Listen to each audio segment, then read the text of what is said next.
There's a stigma among recording artists and their record labels about their masters. Do they own them?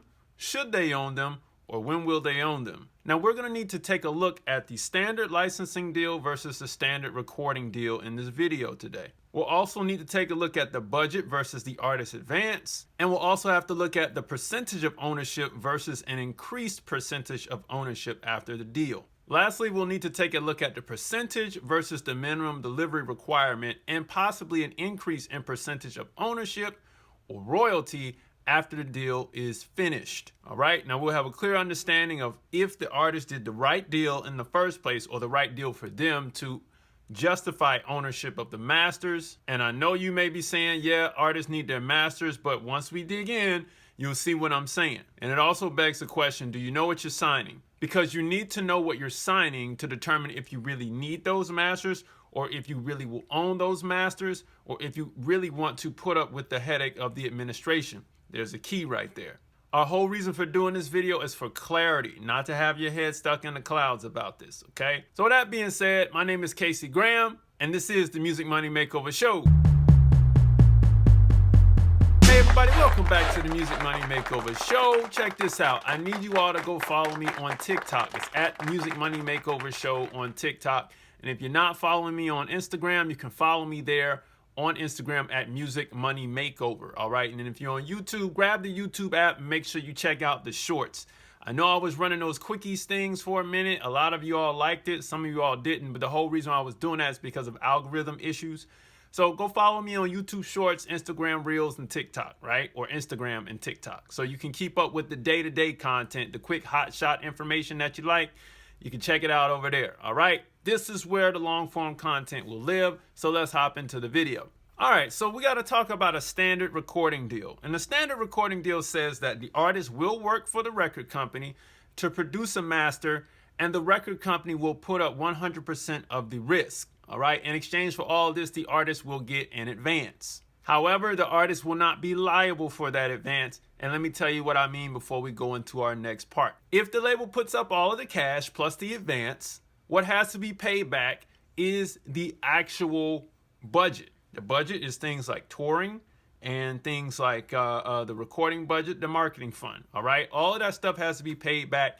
And if the artist wants to see any future earnings from the actual masters themselves, they must pay that back in addition to the artist advance that they got, which is an advance on sales of the master recording, right? They actually got paid all of their income up front in one check. Now they have to pay that back in addition to the budget, but the label will take on 100% of this risk. In most cases, the artist is left with a 20% cut after everything else is paid back, and they have to pay for everything out of that 20% cut. All right. Now that you have that clear and you understand that, let us go into a licensing deal. A licensing deal is a situation where the record label says, hey, the artist, you will be responsible for all of this. Okay. All of the debt you will be responsible for. And what the artist is asking for is an increase from that 20% to a higher number on the masters. Okay. But they're probably going to start at that 20% area. The obligation is the label will put up all of the cash for all of the budgets, the marketing, the promotion, the touring, and all that stuff. They will also advance the artist royalty at that 20% rate. Okay, maybe a little bit less, a little bit more, somewhere in the ballpark. Okay, and once they do that, the artist is now responsible to pay all of that back to see any future earnings and to meet the threshold at where the label will increase their 20% to a 30 or 40 or 50% situation. All right. That is a licensing deal.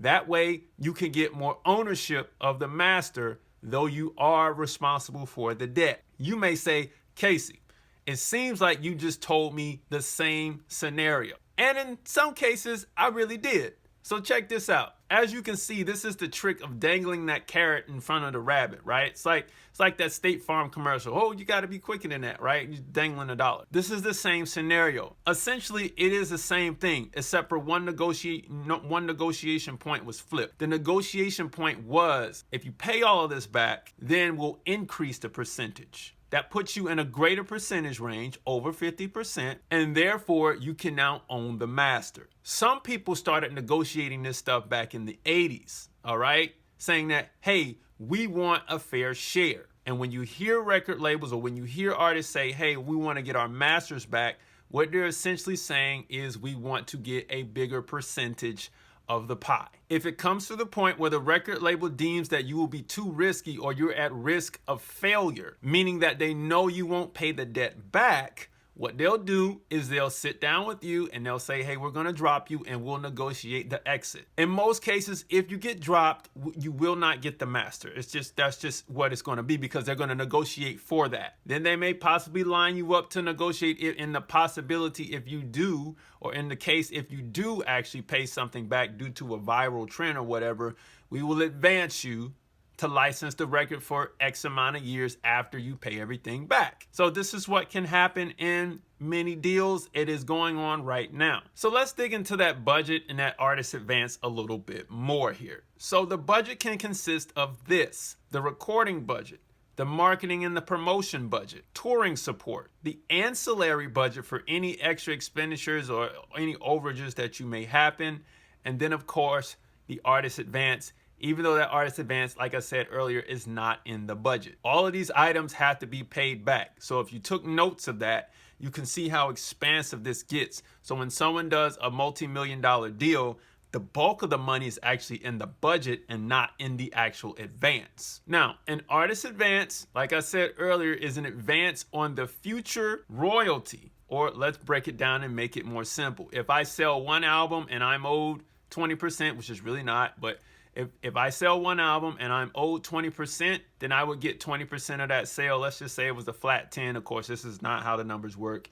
But if it was $10, I get 2, the record label gets 8, okay? But in this case, I'll get advance for 100,000 sales. You get what I'm saying? So instead of that $2 on the 10, I'll end up getting $200,000 in advance for 100,000 sales. You get what I'm saying? That's how the advance works. Now, if they say that, okay, we feel that this artist can do more than $100,000 in sales, maybe $500,000 or $1 million in sales, then we'll advance them based on their past, statistics. And that's how the artist advance works. So you can advance yourself all the way out, or you can say, I don't want to take an advance at all. Those people who don't take advances are usually the people who've already had a lot going on or going good for themselves. However, as I said earlier, if you ever want to see any more, let's say if you pay your $200,000 back in addition to the budget that was expended out to get the masters recorded and done, okay, if you ever want to see any future earnings, all of that has to be paid back.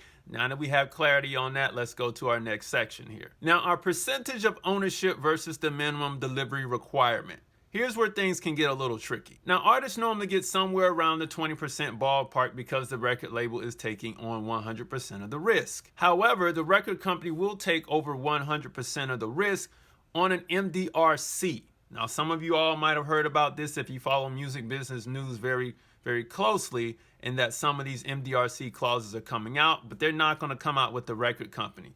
All right, if you sign a deal for one album, you have to deliver one album. If you sign it for 2, 3, 4, or 5 albums, you have to have a minimum delivery requirement for 5 albums. And then there are thresholds that you must meet, that you must cross in order to unlock the next and the next and the next. They're not going to tell you that. They're just going to look at it on their back end and say, okay, cool, let's advance them another $300,000, $400,000, $500,000 as an artist advance, and let's approve them for the next budget because they met our minimum threshold. Now, I'm going to tell you that what this minimum threshold is in terms of money is that the label is already going to get their money back. They're going to get their money back way before you actually pay them back.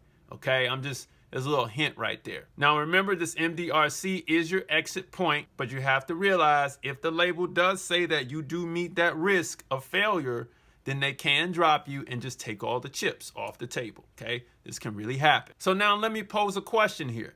Does the artist really own their masters? Let me ask you this way. If I put up all the cash to pay for all the studio time for you to go in and produce a master recording for me, or an album for me, or an EP, whatever. If I advance you on all the sales, does that indicate that you should get the lion's share of the album? Even if it does contain your voice. You understand what I'm saying? Does that mean that you should get ownership of the album? No, it doesn't. However, if we were to do a licensing deal and you said that, hey, I will take on 100% of the risk in exchange for a majority stake in the masters, then I can understand that justification, even if the label puts up the cash. This gives you a goal to meet on your album. Now, this isn't a topic of whether the label is screwing the artist or not. It's simply saying you got to look at what was done here by the label, and then you got to look at what you're putting up. Yes, you do have to get out on the road. You do have to tour. Yes, the label has to make their money back, because why wouldn't they?